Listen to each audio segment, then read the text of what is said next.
വിഷ്ണുട്ടാ, പറയാതെ പോകുന്നതിന് മാപ്പ്. അറിയിച്ച വിടില്ലെന്നറിയാം. സത്യമ്മയ്ക്ക് മുന്നിൽ നമ്മൾ എന്നും ഇങ്ങനെ രണ്ട് ധ്രുവങ്ങളിൽ കഴിയേണ്ടവരാ. സ്വപ്നങ്ങൾ കാണാൻ വിധിക്കപ്പെട്ടവർക്ക് ദൂരെ രണ്ട് സ്ഥലങ്ങളിൽ നിന്ന് സ്വപ്നങ്ങൾ കാണാവുന്നതാണല്ലോ. അതിനാർക്കും വിലക്കേർപ്പെടുത്താൻ പറ്റില്ലല്ലോ. തമ്മിൽ കാണണമെന്ന കാര്യവും വരുന്നില്ല. പരസ്പരം ഓർമ്മകൾ ഉണ്ടായാൽ മതി. ഇത്രയും കാലം നമ്മൾ ചെയ്തതും അത് തന്നെയല്ലേ? പരസ്പരം കാണാതെ പ്രണയിക്കുക.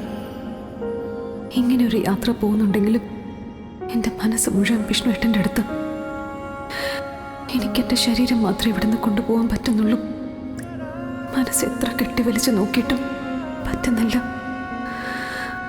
അതിൻ്റെ കാരണം എന്നെ വിഷ്ണുവേട്ടൻ ആഴത്തിൽ സ്നേഹിക്കുന്നുണ്ടെന്ന് എനിക്കും, അതിലേറെ ഞാനും സ്നേഹിക്കുന്നുണ്ടെന്ന് വിഷ്ണുവേട്ടനും അറിയാം. പക്ഷെ എന്നിട്ടും നമ്മൾ എന്താ വിഷ്ണുവേട്ടൻ എങ്ങനെ ആയിപ്പോയത്? നമ്മുടെ ജീവിതം മാത്രം എന്താ ഒരു തീരത്തും എത്തിപ്പെടാതെ പോയത്? പോവുക, എല്ലാം ഉപേക്ഷിച്ച് കാണാമറിയത്തിരുന്ന് നമുക്കിനി പ്രണയിക്കാം.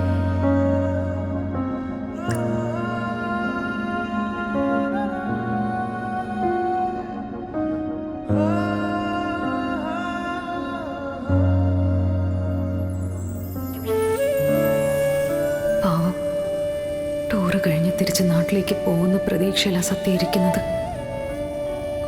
ഇതൊരു പറിച്ചു നടലാണ് മോളെ.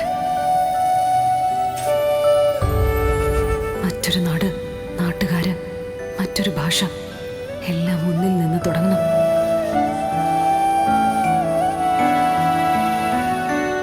പുതിയ ജീവിത രീതി, പുതിയ കൂട്ടുകാരൻ. ആദ്യം കുറച്ച് ബുദ്ധിമുട്ടുണ്ടാവും, പിന്നെ എല്ലാം ശരിയാവും. ശരിയായില്ലെങ്കിൽ എല്ലാം ശരിയാണെന്ന രീതിയിൽ മനസ്സിനെ പഠിപ്പിച്ച് നമുക്ക് മുന്നോട്ട് പോകേണ്ടി വരും. എന്നാലും ഇനി ഇങ്ങോട്ടേക്കൊരു മടങ്ങി വരവില്ല. അമ്മേ, എന്റെ ഫോൺ എന്താന്നേ? ഞാനേ ടൂറിന് പോകുന്ന കാര്യം പപ്പിയോടൊന്ന് വിളിച്ച് പറയട്ടെ. ഒന്ന് താ അമ്മേ, എന്റെ ബിഗ് ഫ്രണ്ടിനോടെങ്കിലും ഞാൻ ഒന്ന് പറയട്ടെ. തിരിച്ചു വരുമ്പോ പപ്പിക്ക് എന്തൊക്കെയാ വാങ്ങിച്ചുകൊണ്ട് വരണ്ടെന്നെങ്കിലും എനിക്ക് ചോദിക്കണ്ടേ? നീ ഇപ്പൊ ഒരാളെയും വിളിക്കുകയും വേണ്ട, പറയുകയും വേണ്ട. നമ്മൾ പോയിട്ട് വന്നിട്ട് അറിഞ്ഞാ മതി. മോളെ, വിഷ്ണുമോനോടെങ്കിലും ഒന്ന് പറയണ്ടേ? അല്ല, സത്യമോളുടെ സങ്കടം കണ്ടുകൊണ്ട് പറഞ്ഞതാ. സങ്കടം എല്ലാവർക്കും ഉണ്ടമ്മേ. ഇനി ആ സങ്കടത്തിന്റെ പിന്നാലെ പോകാൻ നമുക്ക് സമയമില്ല. ഇത്രയും നാളും മനസ്സിൽ കൊണ്ടു നടന്നതും പോയതുമെല്ലാം ആ സങ്കടത്തിന്റെ പിന്നാലെ തന്നെയല്ലേ? എന്നിട്ട് എന്താ ഉണ്ടായത്?